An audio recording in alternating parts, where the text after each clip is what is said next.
नमस्कार, one India Hindi में आपका स्वागत है और मैं हूं आपके साथ विवेक।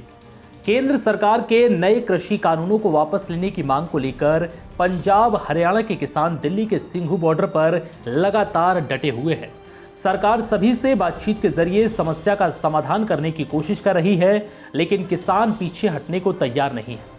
केंद्रीय कृषि मंत्री नरेंद्र सिंह तोमर ने गुरुवार को 8 पन्नों का खत लिखकर कृषि कानूनों का विरोध कर रहे किसानों से खास अपील भी की, जिस पर प्रधानमंत्री नरेंद्र मोदी ने भी ट्वीट कर किसानों से कहा है कि वो कृषि मंत्री के खत को जरूर पढ़ें। तो वहीं दी प्रिंट की खबर के मुताबिक देश के 10 जाने माने वरिष्ठ अर्थशास्त्रियों ने कृषि मंत्री नरेंद्र सिंह तोमर को पत्र लिखकर कृषि कानूनों को निरस्त करने की मांग की है। इसके साथ ही इन सभी ने कारण भी बताए हैं कि क्यों ये बिल किसी को फायदा पहुंचाने वाला नहीं है।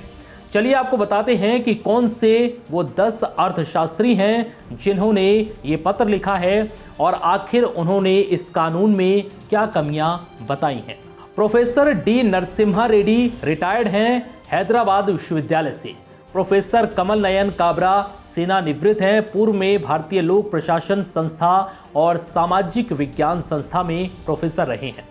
Professor K N Harilal centre for development studies Thiruvananthapuram और केरल राज्य योजना के बोर्ड के सदस्य हैं। प्रोफेसर राजेंद्र चौधरी एमडी हैं, विश्वविद्यालय रोहतक में पूर्व professor. Professor Surendra Kumar CRRID Chandigarh. Professor Arun Kumar सामाजिक विज्ञान संस्थान नई दिल्ली में मैकलम एस में प्रोफेसर। प्रोफेसर रणजीत सिंह घुमन गुरु नानक देव विश्वविद्यालय अमृतसर में प्रख्यात के प्रोफेसर और CRID चंडीगढ़ में अर्थशास्त्र के professor. Professor R Ram Kumar Tata सामाजिक विज्ञान संस्थान मुंबई में नाबार्ड के अध्यक्ष।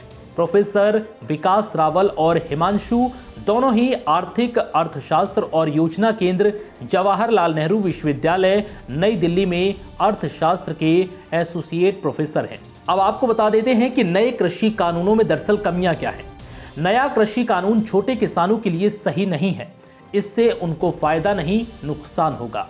नया कृषि कानून 2 तरह के बाजारों की रूपरेखा 2 नए नियमों के तहत तय कर रहा है, जो कि व्यवहारिक रूप से सही नहीं होगा। नए कानून किसानों से ज्यादा कॉरपोरेट हितों में जाएंगे और उनकी सेवा करेंगे।